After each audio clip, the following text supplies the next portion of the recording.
Welcome back to The Responsible Edge, the podcast where we explore the bold ideas, uncomfortable truths, and unexpected solutions shaping the future of ethical business. Today on the show, we're learning how voluntary standards, not government mandates, are quietly redefining what net zero means in the UK's built environment, and why engineers, developers, and analysts are stepping up where policymakers have stalled. And we're grounding this in Rick's Built Environment Journal's article, New Standards Set Clear Criteria for Carbon Performance, which details the pilot UK net zero carbon building standard, a rigorously developed framework now challenging the industry to walk its climate talk with measured, verified results. And I'm absolutely thrilled to say that my guest to unpack all of this is Dr. Anastasia Mylona, Technical Director at CIBSE and a leading force behind the development of climate-adapted building guidance. Anastasia, it is absolutely brilliant to have you on the show this morning. Thank you so much for giving up some of your time. Hi, Charlie. Thank you very much for inviting me. It's a pleasure. It's always exciting to talk about the net zero carbon building standards, but also climate adaptation. You know, I get really passionate about those things. I know that for certain, because when we met before and we had our pre-show meeting, it just came across so viscerally, if you like, the real passion that you have for this topic. Before we go and dive into a little bit more of the sort of learning about your younger self, what's inspired you to do what you're doing, can you just provide a little bit more context for our viewers and listeners who aren't aware of the CIBSE and what you guys are doing? Can you just give us a bit more detail? Yes, of course. So CIBSE is the Chartered Institution of Building Service Engineers. And although the title is not very sexy, I would say that we are the engineers that have the solutions to saving the world. If you don't mind me saying, I think engineers, I'm an engineer, and I think engineers are the key to solving a lot of problems in the world, maybe not political, but definitely in terms of carbon, in terms of resilience, in terms of making our world a better place. We have the solutions, or we know what the solutions could be. And we are a professional body that we are empower our members. They are professional engineers to actually solve the problems of now and of the future. It's a great honor for me to be the technical director because I'm bringing all the knowledge together. I'm making sure that we are focusing on the right kind of priorities. What is the future of engineering? It's a great job to be and huge responsibility as well.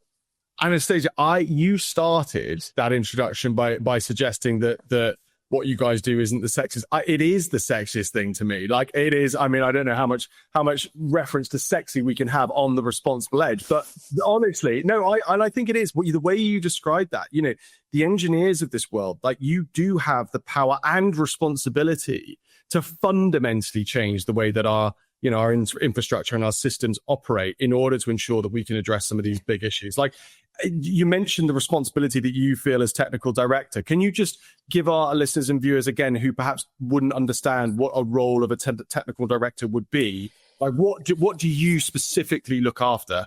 So I look after the technical direction of the institution.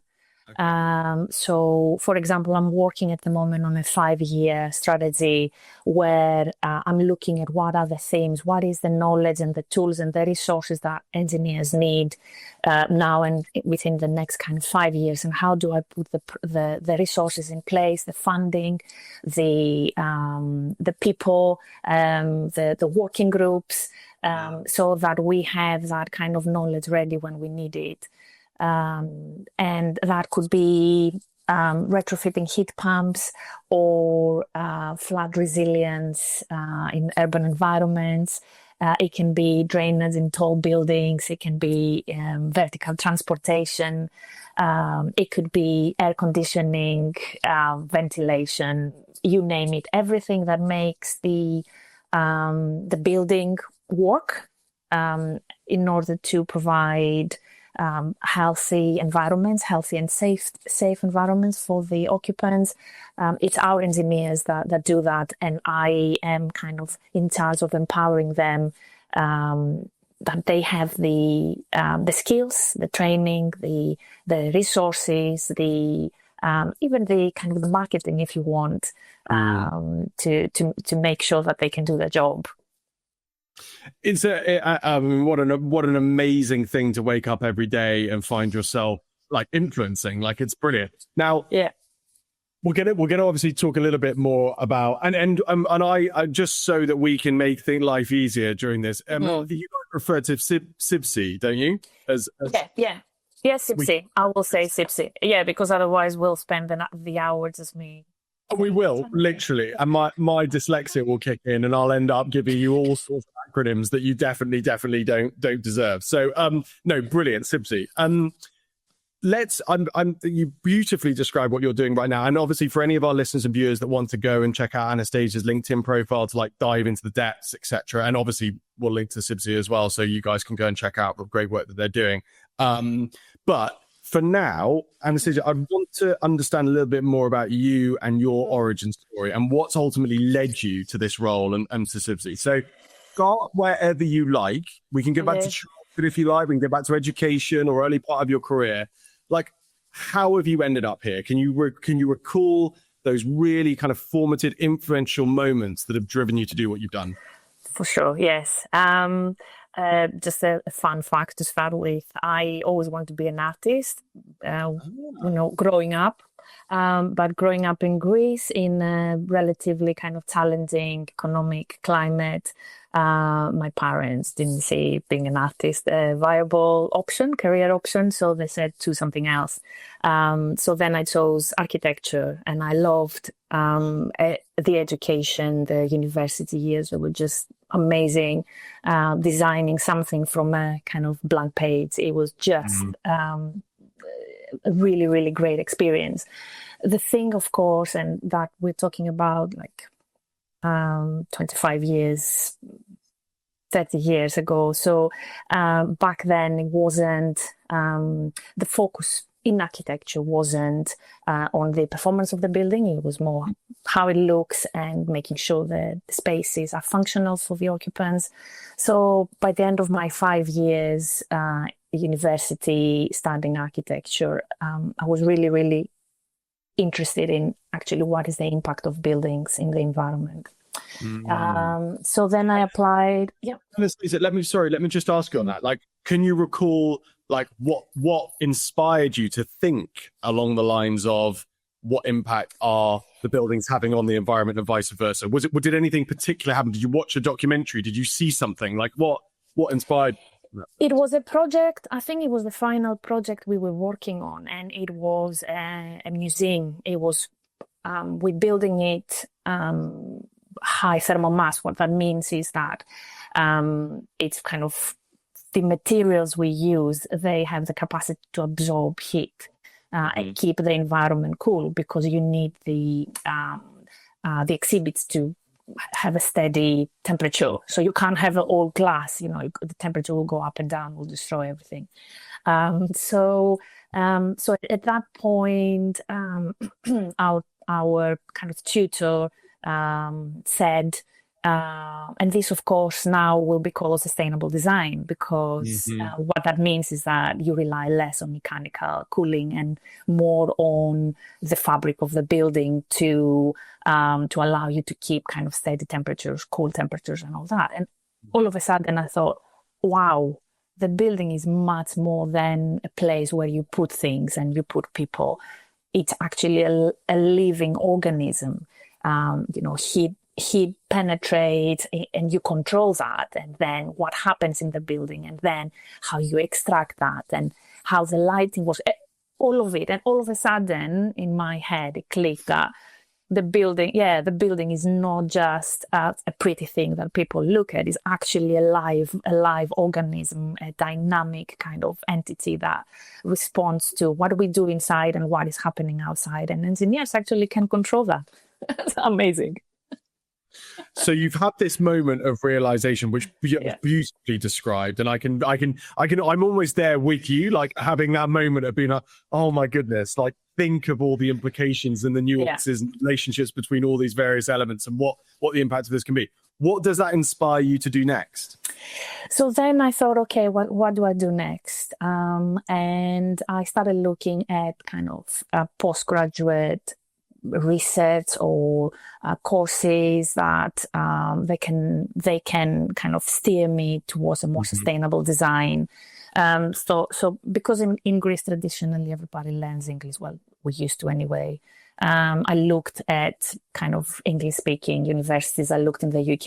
It was easy because of the EU back then to come and study, stay, whatever. So I looked at different universities. I landed on Cardiff, Wells School of Architecture, great school for architecture, but also for sustainable design. Really, really great facilities, really great people, passionate. The kind of architects that they have the same kind of mindset, that they're interested in the kind of the performance of buildings, not just like pretty buildings. So it was just the right call. I did a PhD there for a few years, which I really, really enjoyed. And then I started applying just before I finished my PhD. I started applying for different kind of jobs / research opportunities, and there was this advert of a KTP. KTP is a knowledge transfer partnership. That it's a funded 2-year project. It's mainly funded from Innovate UK, kind of government money, and partly from a company that they want to develop something with an academic partner. So you do 2 years research, you develop something, the industry then picks it up and runs with it. I'm ready. So of all the things, this was kind of one of the areas that I thought it was the future. Again, we're talking quite a couple of decades back now. It was on climate change and climate change adaptation. What that meant is that they wanted somebody to look at the impact of climate change on buildings. So, and that was based in University of Oxford in the Environmental Change Institute. It was called UK Climate Impacts Programme. Okay. And it wasn't just looking at buildings; it was looking at how climate change is going to impact different industries. But I was going to be the person that would kind of look at buildings. 2 fantastic years in my career. The things that I learned about climate projections, about the impact, about meteorology, about buildings, about fabric, everything. It was really, really fantastic couple of years. And I should say that was funded by CIBSE because they wanted to create a body of knowledge that supported our engineers. I see. In kind of increasing the resilience of the buildings they're designing. And that was your first engagement with CIBSE at that stage? Correct. Okay, interesting. Correct. And can I just ask on that research knowledge transfer 2 years, were you, and again, sorry for the very naive question, but were you looking at the impact that climate change was going to have upon the way that we designed buildings? Yes, correct. It wasn't the impact of climate change directly in terms of like its impact on our buildings from a flooding or other. I guess it's both. Right. The interest back then from a CIBSE point of view was on design guidance. So what do we have to have in place in terms of design guidance and tools in order to be able to predict how a building will function in the future and make sure that we do kind of risk assessments and put mitigations in place. But that, of course, has evolved into looking at what we have, the current stock, the risks in our kind of current built environment as well. It's fascinating, and thank you for explaining that to me. That I'm going to be holding on to your coattails through most of this conversation, and I appreciate you gently nurturing me through it. I'm just thinking about you personally, though. I'm thinking to your experience of during your first 5 years of learning architecture, that project around the museum that kind of opened your eyes, if you like, to the environmental implications of the way that we build buildings. Those 2 years that you've described there just sound like you've sort of come home, if you like. You've landed in that perfect environment where you're mixing together your enthusiasm for architecture and for the built environment with this deeper sort of sponging, if you like, of climate and the impact of it, etc. So, okay, you're in this brilliant space. What happens from that point onwards? I guess after that, I did quite a lot of work in bringing that knowledge, developing the knowledge and bringing it within the industry. And that took quite a lot of time because a couple of decades ago, it was a relatively novel concept, that not the climate change, obviously, but the fact that we can look at how buildings are going to be performing in the future, and we as engineers have a say in that, and we can kind of have mitigations in place to inform that. So I worked for quite a long time developing that knowledge. I don't know how much detail you want, Charlie. I can go into really painful detail if you want. Well, it certainly wouldn't be painful, Anastasia. But what I would suggest, believe me, it would. Well, no, and I would love to. Perhaps we might be able to snaffle you for another show in the future where we can dive into some more depth. But I think what we'll do for now, because I think you've described it perfectly, and obviously for our listeners and viewers that want to again check out your LinkedIn profile and want to dive into kind of some of the depth and detail, they can absolutely do that. But for now, what I'd like to do is come almost sort of up to this point now, and obviously the work that you're doing with CIBSE, as you alluded to and described at the beginning. I'm fascinated to hear your take, because I know you guys are actually involved in the standard. Would you mind just briefly introducing our listeners and viewers to this week's article that we're going to be discussing, and then just picking out from it what you thought were the most interesting comments made? Yes, for sure. Yes. So the article is New Standard Sets Clear Criteria for Carbon Performance, and it's talking about the new UK net zero carbon building standard. Like you mentioned, I kind of explained to you before, CIBSE was one of the kind of founders of the idea that the kind of the industry needs a standard that defines what is a net zero carbon, what in the context of building, in the context of new build, refurbishment, and what is the roadmap to actually achieving net zero. And that is fundamental in the industry and in achieving net zero, because otherwise it's kind of chaos. Everybody has their own standards, their own targets. There is no consistency. You can't compare between kind of proposals. It's very difficult. So the thing that is not just the article, of course, the article makes it very explicit, is the idea that this is such an important topic that industry partners, industry institutions that otherwise, unfortunately, wouldn't kind of collaborate as much. They actually all agreed, not just collaborate, but actually put significant resources to do all the research and also to kind of administer the standard and its application. And Anastasia, that is such an interesting reflection and something I want to pick you up on, if it's okay, because of course. We have conversations throughout on the Responsible Edge, or, we've had numerous conversations about collaboration and partnership, and, often it's sort of posed for, we need more of it. Like we need everybody to come together and to work on these collaborations together. And yet there always is that sticking point of like, well, we all know that we need to do it, but why aren't we managing to get more of those sorts of partnerships sort of up and running and in place? What is it? You've alluded to like the importance of, the standard that you guys have helped support and develop, but why else has it been so successful in terms of bringing people together, do you think?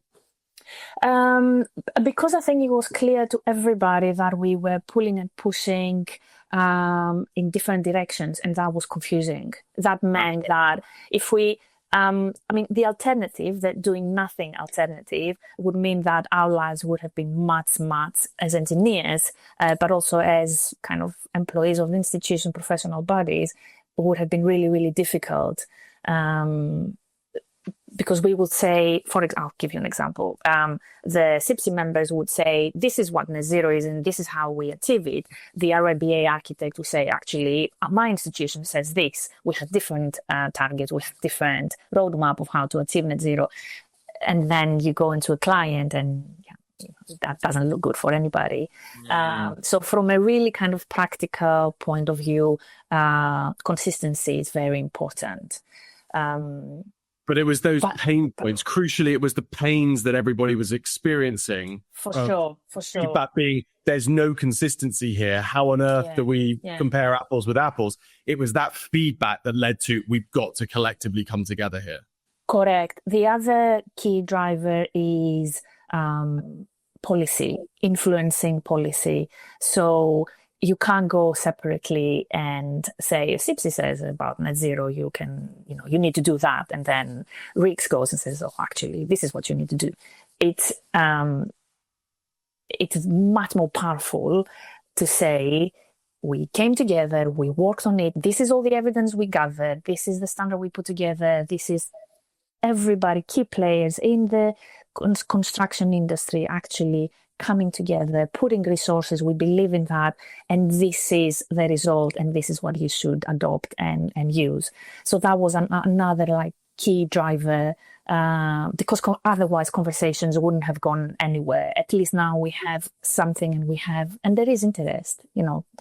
Government officials are interested, and they're asking us, and they're interested in this kind of thing that the industry has created. Well, you are a brilliant podcast guest, because your comments or responses lead on to the question that I wanted to ask next, which is just perfect. We're so tuned in with each other with this.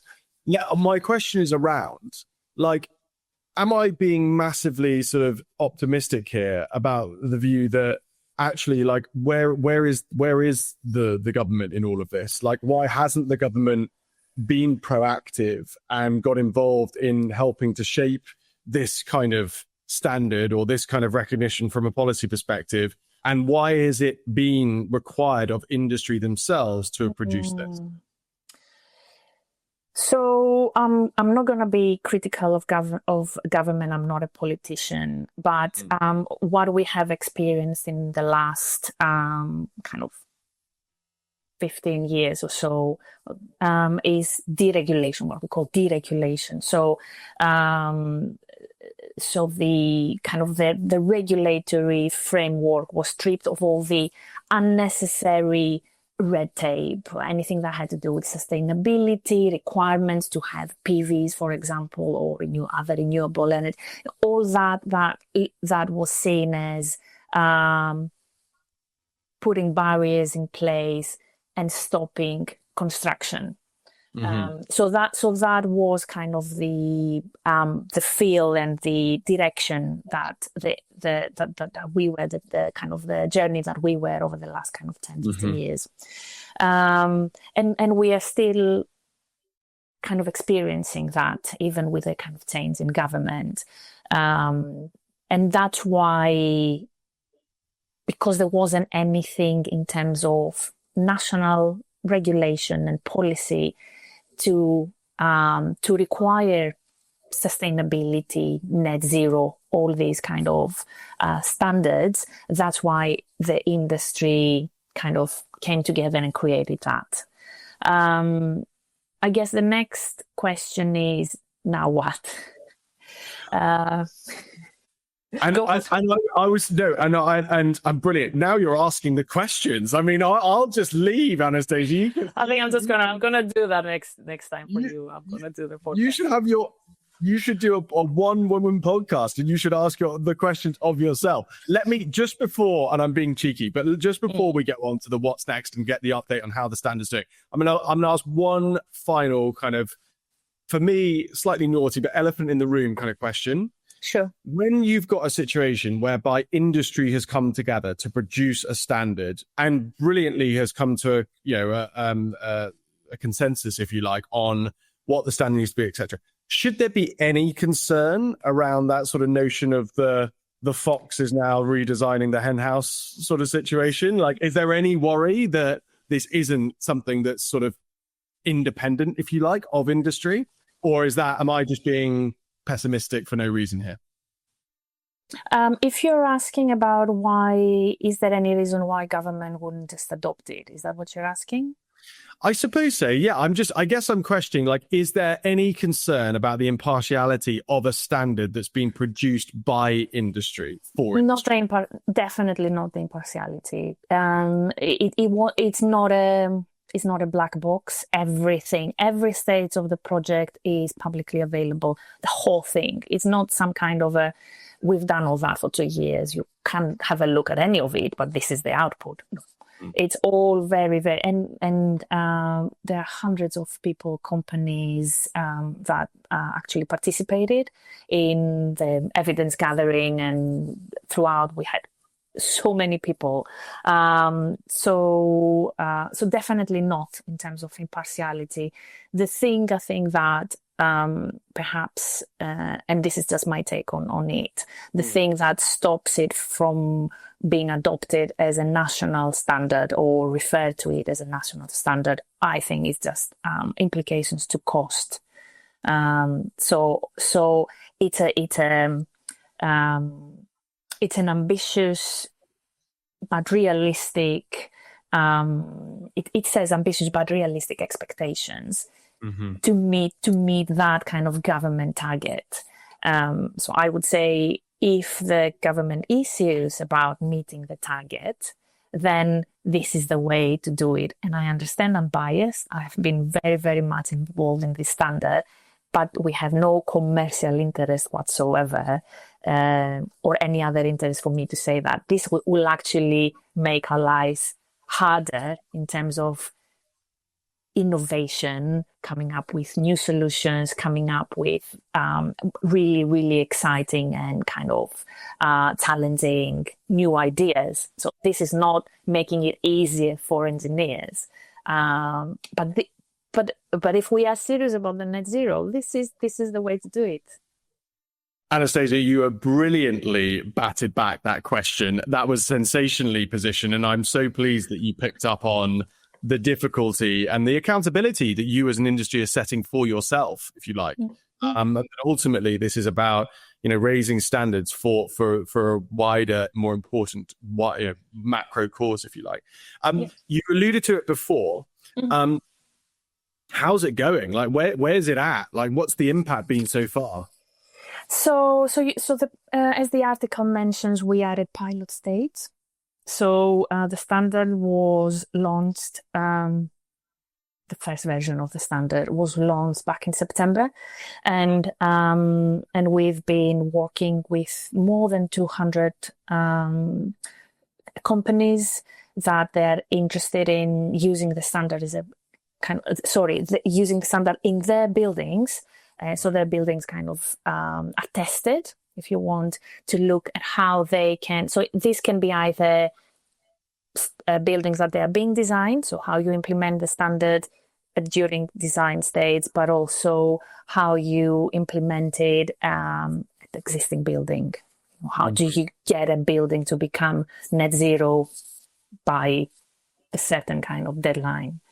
So that's where we are at the moment. From a retrofit perspective, so what can you do to the building in terms of its retrofit development in order to get it to net zero? Is that correct? Correct. Yeah, correct. And the key things that you do to a building, either during design or during retrofit, is you reduce its demand. So you do everything, either fabric, occupancy, everything, to reduce the amount of energy that is using. Whatever energy is still there, you try to use renewables, either on-site or off-site. You use renewables, and that's how you kind of get a building to become net zero. I know it sounds simple, it's not. It's a challenge, but it's not impossible, and it will have a cost associated to it, like everything good in this life. And on that point, I mean, it's great to hear there are 200 organizations that are interested in this. It's really interesting hearing you talk about this, because we're dealing with I think a similar challenge, obviously in a very different space, but a similar challenge in terms of the work that we're doing at the Anti-Greenwash Charter and TrueMark, our new initiative. But the issue that we've got is that until recognition for the Anti-Greenwash Charter and what the status actually means, we're actually asking organizations to invest quite a lot of energy and effort into following our framework in order to realize something that when they put it onto their materials, etc. I mean, obviously there's growing awareness of what it means and what it represents, but we're asking organizations to sort of commit to doing this because they see this as a long-term positioning of their organization. Correct. Is that a similar experience that you guys Very much so. Yeah, very much so. And I have said it before, net zero is not a 5-year thing. It's you need to look at it. You need to look at the benefits you get long term. It's a whole kind of life of the building performance. You will reduce your energy demand. It will become kind of a better place for people to kind of live in. You don't rely on energy that it might not be available in the near future. We've seen that in the past. Over-reliance on imported energy is not a good idea. So there are so many kind of benefits for the longer-term viability of your asset. And I guess engineers need to be better at communicating that to the clients, to say, okay, this is how much you pay now, a capital cost, but these are the benefits you get long-term. And present the cost kind of benefit analysis longer term. Making that kind of commercial sort of reality, if you like, for the organizations that can then buy into it. Out of interest, and I am, by the way, looking to pinch ideas here in a public setting, so feel free to bash this one back as well. But is raising the profile and awareness of the standard itself, is that a key part of your work? And out of interest, what are you guys doing? 100%. You're on a podcast with me today. Like, what are the other things that you're doing in order to do that? We do a lot of that. We do a lot of events. We do a lot of kind of outreach, PR campaigns, all that, and each partner, but all together as well. The other thing, of course, is approaching companies that they own, kind of buildings, and see how they would like to work with us. So having powerful partners, it's another way, because if X has done it, then we need to do it as well. The kind of formal approach, and that works really well in other areas as well, I have to say. So having these kind of powerful partners to say this is the right thing to do, it works really well. These are the kind of things that we're doing now. We're establishing the standard as a kind of limited company. So there will be kind of a dedicated budget and a program, especially when the kind of version 1 is released end of this year. So we have the pilot, that we'll get the results out of the pilot. We analyze it. We do any kind of changes to the standard as it is, and then that's it. Then people can use it. We'll have a verification body that helps people to kind of achieve it. So everything that we can do in terms of industry uptake is happening right now, I would say. And honestly, and thank you for, you brilliantly described that. And I'm going to pinch a couple of those ideas actually, or share them with the team. So thank you for sharing those with me so openly. What if this standard is successful over the next, let's just take 5 years. Okay. What happened? What does the UK's built environment industry look like in 5 years' time if this standard is successful? I mean, what do you mean by successful? Do you mean all the buildings or the vast majority of buildings have been adopted the standard and they are working towards it? Well, if that's what I want you to do, if possible, to define what you think success looks like in 5 years' time, if the standard, does what it's supposed to do. I'll tell you what is my vision of the standard, and that might Yeah. not be everybody's vision, but that's my kind of personal vision, is that first of all, in the UK, it becomes the standard for net zero. All new buildings are following it, either because the clients have asked for it, or even better, it has become national policy and the government demands it. What that means is that a lot of our stock is independent of gas and fossil fuel, which means more investment on and more focus on kind of renewable energy, which means better energy resilience for the country as well. I'd like the government, even if it doesn't directly adopt the standard, to have the kind of the incentives in place that we can use then to say, and by kind of doing the adopting the standard, you can always take under consideration or explore all these different kind of incentives. You can get extra funding for doing this, for connecting to renewables, for getting a heat pump into your, whatever that is, So having that kind of infrastructure and incentives in place, I'd like to see those that will support the implementation of the standard. And ultimately, it's a cleaner environment and cleaner, built environment for the UK. So that for me is the vision. Well, it's a beautiful vision, and out of interest, let me ask you this, Anastasia: is this, compared to other parts of the world, is this sort of a world leading standard that we've put together here, or are there others that...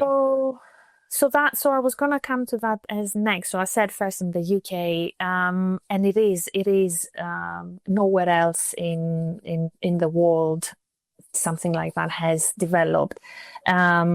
been developed, and there is a massive interest. I was in a conference earlier this year in America, and everybody was asking me about it. We have a chapter in UAE, and they want to know how they can develop their own. So there is a massive interest around the world.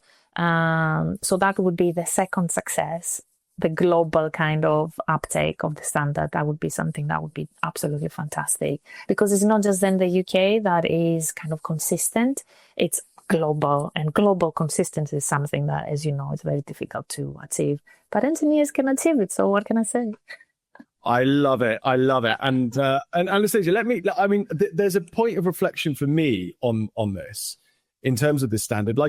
And again, feel free to tell me that I've just completely misconstrued almost all of our conversation, but which I hope I haven't. But when it comes to when we think about your career and the experience that you had, for example, at Oxford when you were doing the research knowledge transfer research piece, this is almost like the standard is like almost a sort of a manifestation, if you like, of your kind of sort of most inspired moment, if you like, of bringing together climate and the built environment and looking at how can we go about addressing some of these issues. Like this is huge for you personally, isn't it? Absolutely. Yes, absolutely. It feels like my whole career I was developing the little pebbles that now fit into the standard that is kind of the whole kind of national, potentially worldwide standard.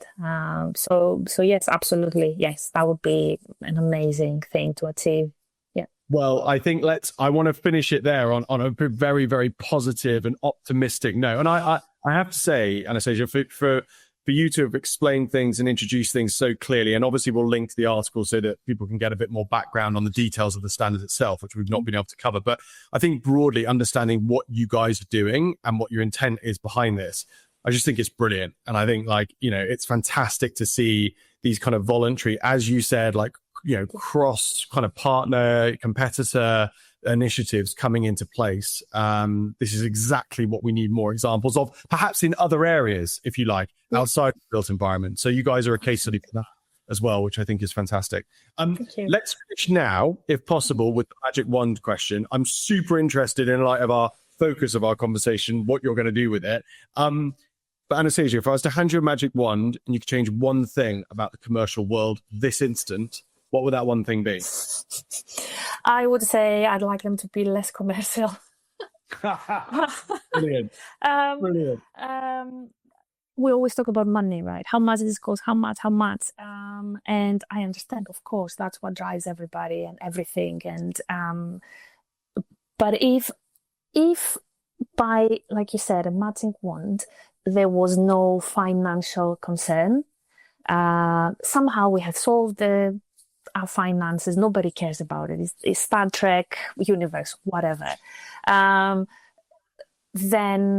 Then what do? We focus then on people, on nature, on animals, on how do we make our lives better, improve our the building. Then it's not how much is it, it's how does it perform, how happy are the people inside, what makes them content in their environment, how are they kind of interacting with outdoor spaces, so for me it would be moving the conversation from how much to human centric, if you want, and a nature centric approach. Here. It's a brilliant and beautifully positioned use of the magic wand, Anastasia. I've got a follow-up question for you, though. And obviously, we're in Magic Land here, as you mentioned, a Star Trek, as you alluded to, sort of space. But and just playing devil's advocate, what are the implications if suddenly, like overnight, magic wand, we don't, like, money is not that driver in terms of status or attainment, etc. Like, what impact does that have on purpose and meaning in people's lives? Like, what is there a vacuum that's left as a result of us suddenly not having this thing that we're trying to ultimately attain, or does it release us to find meaning and purpose in other things? Like, just touch on that. I mean, that is a very philosophical question, isn't it? I'm not a philosopher, although I am Greek. But I would say that some people will find it difficult. Of course, making money, legacy, as we have seen in current kind of politics, global politics, drives people, it's what gives them power, accumulation of wealth, all that, makes them feel powerful. So for some people, it would be very difficult, of course, to wake up in a world that nobody cares about money.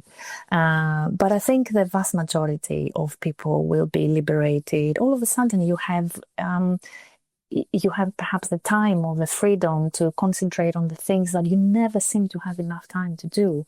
So I think, so I think it depends on the personality. It depends.